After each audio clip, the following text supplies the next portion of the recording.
لكن خطأ المعلم بألف في هذه الظروف التي تمر بها سوريا، وجزء من شريطه المصور مأخوذ من أحداث لبنان عام 2008 وقعت بين باب التبانة وجبل محسن، والصور كما تشاهدونها من مصدرها ومن الهاتف الذي صورت به.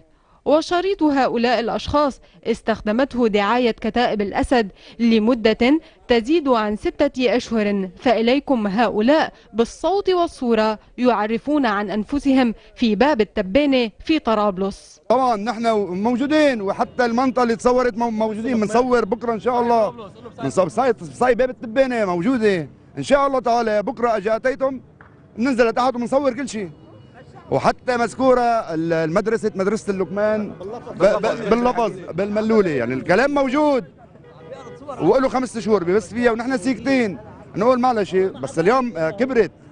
هيدي الصور من سنه 2008 تقريبا، وتعتادوا علينا جبل محسن، فأنا لندافع عن المنطقه لا اكثر ولا اقل، والشباب حبوا يصوروا حولهم للذكرى، وهالشعب كله شاهد على هالكلام، والنظام اللبناني كمان معه خبر هذا القمر، وصار لهم 5 شهور بيعرضوا القمر على تلفزيون الدنيا. نحن افتكرنا انه هالمساطيل وعم بس الوليد الكذاب اليوم ظهر بمؤتمر صحفي وعرضنا نحن عم نقاتل، وعرضوا صور لواحد مصري شانقينه هون عندنا بلبنان كمان، هذا بسوريا. القطع الذي عرضها في سوريا وادعى بانها في جسر الشغور، ونحن هول 5 كنا، فهذه معارك سنة 2008 والكل بيعرف، حتى النظام الليبي بيعرف انه هاي المقاطع هي في باب التبانة، والاماكن كلها موجودة يلي ادعى وعرضها في جسر الشغور وبحمص كمان.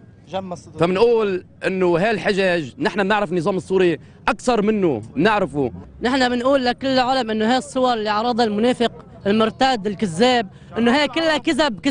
نحن هون بالتبانه وشرون العرب مثل ما قول الشباب، ونحن بنينيه هون بالتبانه، ونحن الله يكرمنا كمان نروح على حمص وندافع عن بلاد الشام كلها جميعا، قلنا شرف ان شاء الله. إذن فيلم المعلم يحتوي على مغالطات كثيرة وفيها اتهامات لمسلحين بارتكاب جرائم في سوريا، بينما الحقيقة أن الفيلم مصور في لبنان وليس في أي مكان آخر وقبل 3 سنوات. بعثت برسالة